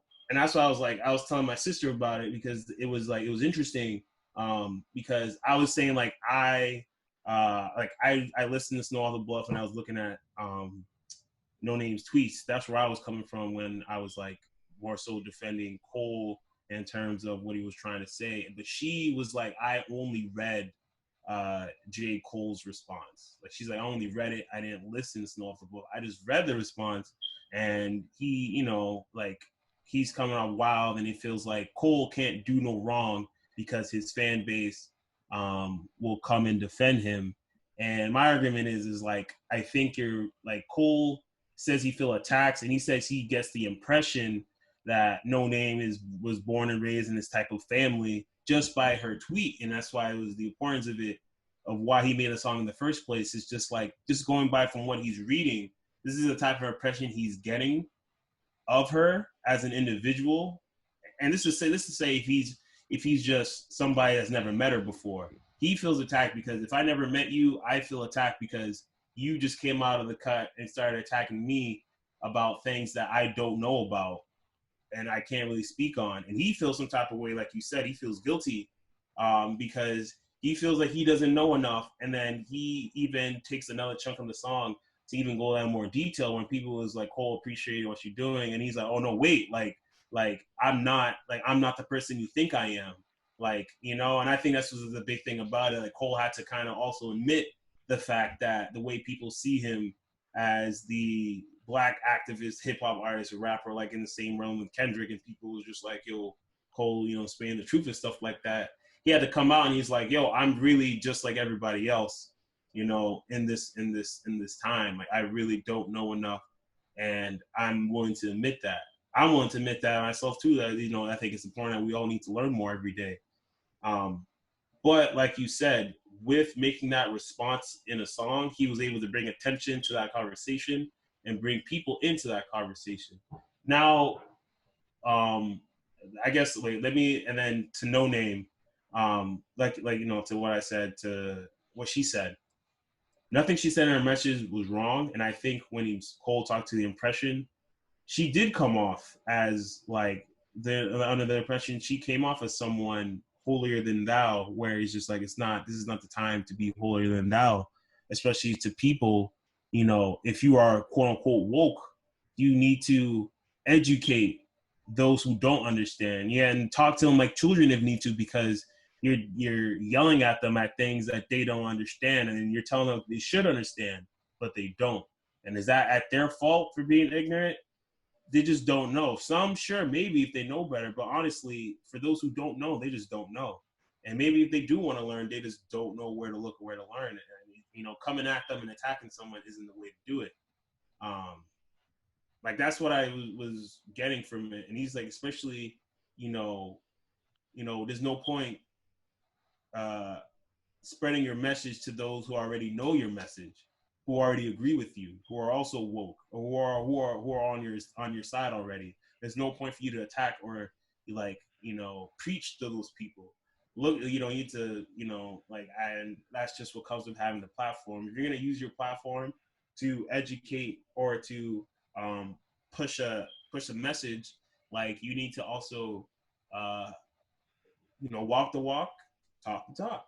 Like it Well, goes hand in hand. well, my thing about this too, right? The only thing that kind of bothers me about it is that like it sucks so much to be that big and that high of an artist where it's like no one holds you to a certain um standard if you're lower. Like no one's holding like the Uzis, the YK Osiris's of the world to the standard that they hold J. Cole. Because J. Cole was such a revered lyricist and stuff, it's like he's expected to be on top of everything. And the reality of it is, niggas ain't. Like, niggas don't know everything. Niggas don't always know the right thing to say. And the biggest thing that like people have to understand is sometimes saying nothing says everything. Like, Mm. there's been plenty of times like where Cole has done actions and not said anything about it. Like other people have brought attention to it. Like any great leader is not going to sit here and throw their accomplishments into your face. It's like other people will sing the praises of them.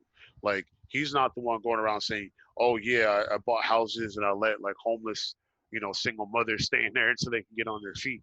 And no one's going around saying, "Oh, I started all these blah blah blah." Like, nah, like anyone that knows Cole should know the kind of person he is and the way that he moves. Like, I think it's important to like hold the younger generation,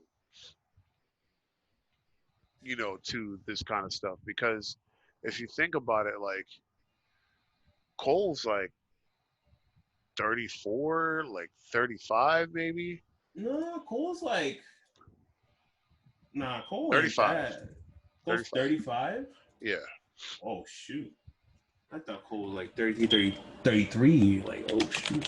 Never mind. So like my thing is it's like Yeah, it's the younger 35. generation that we need to like empower to do stuff. Like, you know, not that we can't hold, people like Kendrick and Cole to the standard, but like even with Kendrick still hasn't said a word, but you see him out in the protests. So like Cole being that person, like being vulnerable to say like, yo, like honestly, like yo, that kind of messed me up that you would say that. Like when like I don't know everything.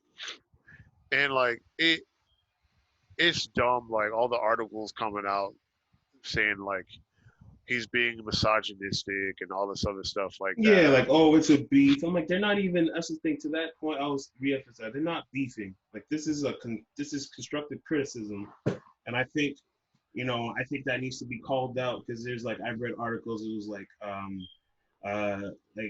basically, yeah, like calling it a beef. Like, I mean, I'm even. I think I'm like, what was it like? It was like hip hop exit style. I'm like, I'm not even trying to throw people on the bus or whatever. That's not what it's like. Was it about? But it's just more so like I want to like people, need to really recognize what is going on for what it is and not try to generate publicity around it just for views and just for clicks and just for like clickbait. Like no, because then it's also hurting the message and the narrative that's actually happening. Like it's not a beef. They're having a conversation, a constructive, critical conversation about the state of the world and the country and the world right now. And Cole and No Name, despite whatever, like they may have either differences in terms of what's going on, but at the same time, we want the same thing. They want the same thing. We all, like we want the same thing. And I think that's why I don't know if you peeped, if you want to even bring in Bun B into the conversation Bro, because he spoke on it, or no, he because made a the thing is, right? Like even there's like an article on BuzzFeed, which honestly is not like the best source for like any kind of exactly. unbiased But news. people go But there and take it so this face white value. woman is talking from the perspective of a black woman in this article. I'm like, you are nowhere near black, and if you are, then I'm sorry, but no, your one article on BuzzFeed is this tearing down Cole, is this making this thing where it's just like made it seem like he's putting it on black women to educate black men. It's like the fact of the matter is this black woman is the one that called like entertainers out. He's the one that responded. If it were a black man that did that, it would be the same conversation. Gender does not apply to this. You guys are making it something that's not. That's why like this whole thing is bullshit, dog. Yo, no, it really is. And just really Like quick.